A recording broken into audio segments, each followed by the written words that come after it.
When it comes to former NBA players who are in the media, the most outspoken figure has and will always be Charles Barkley. And when it comes to his hot takes, you can agree with them or disagree with them, but you always know Charles is giving you the uncut truth. And recently, he's been dropping some gems on basketball in 2023. As Charles, like myself and many others, think his era in the 90s was much better than today's NBA. As in the 90s, you had Jordan, his Bulls teams that won 72 games, some all-time great centers, power forwards, and a handful of Hall of Fame point guards. That decade undoubtedly was a special time. But looking past the 90s, at the 2000s, early 2010s, I would say those eras also were some of my favorite times to be an NBA fan. As in those decades, basketball was definitely more competitive and the rivalries were on a different level than today's league. Back in the day, you had competitive smash mouth basketball. As when you went in the paint, you got fouled 3 separate times. When you entered the paint, when you went up for your shot, and after the whistle when the play was over. For someone like Charles Barkley, even myself, we miss the days of the old NBA.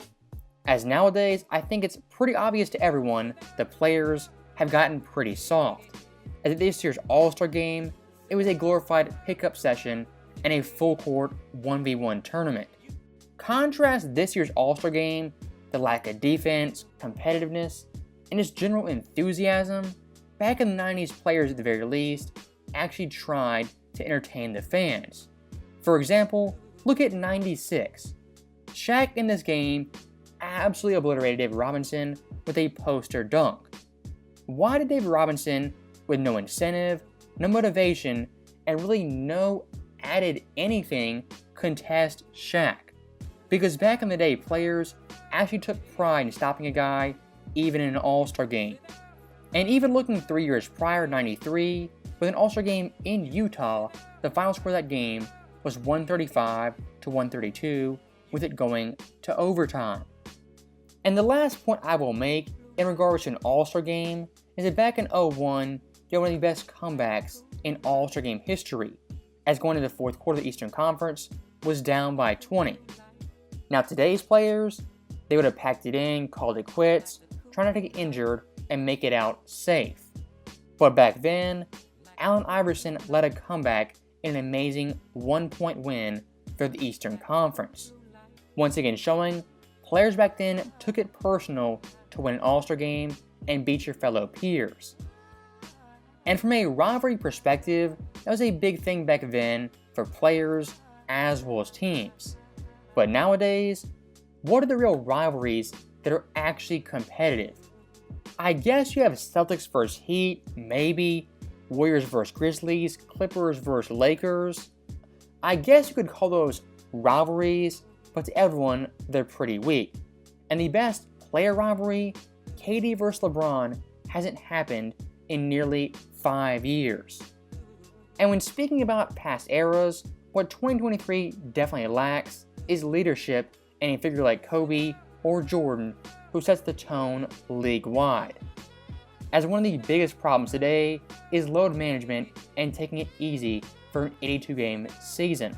For me personally, if you're actually hurt, actually injured, I don't fault you for not playing. But if you're 75%, 80%, I think that player at the very least should give it a try and go out there for the fans as well as his teammates.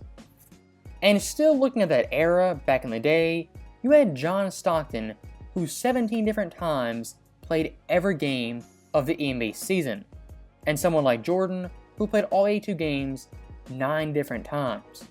In today's NBA, you very rarely have a player who plays every game and takes pride in doing so. One guy who does take pride in this is Anthony Edwards, who invoked Kobe and talked about load management and resting for games. And seeing someone like Ant Edwards be so anti-load management gives me hope for the future in the next era of players. And to his credit, so far in his career, he's only missed 10 total games, and this year has played every single game. Now, unfortunately for us, someone like Ant Edwards is a rarity in 2023.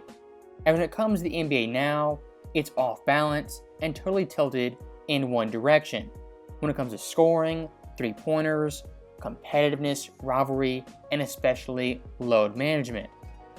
And when it comes to Charles Barkley, much like myself, on ESPN Today, he called out Adam Silver for being a terrible and absent commissioner. And one thing that did floor me was Silver a couple weeks ago came out and said load management was not a big problem for the NBA. Adam Silver is the only person in the world who is blind to the fact load management is an awful thing. Everyone knows it's a problem, everyone knows it's an issue, except Silver, the one guy who can change it. And not even addressing the problem, I would argue, is worse than the problem itself. And one point I do want to nail home is that Adam Silver has been a lackluster and absent NBA commissioner. As back in 2014 to 2016, load management was a sparely used thing by the older NBA teams, most specifically the San Antonio Spurs.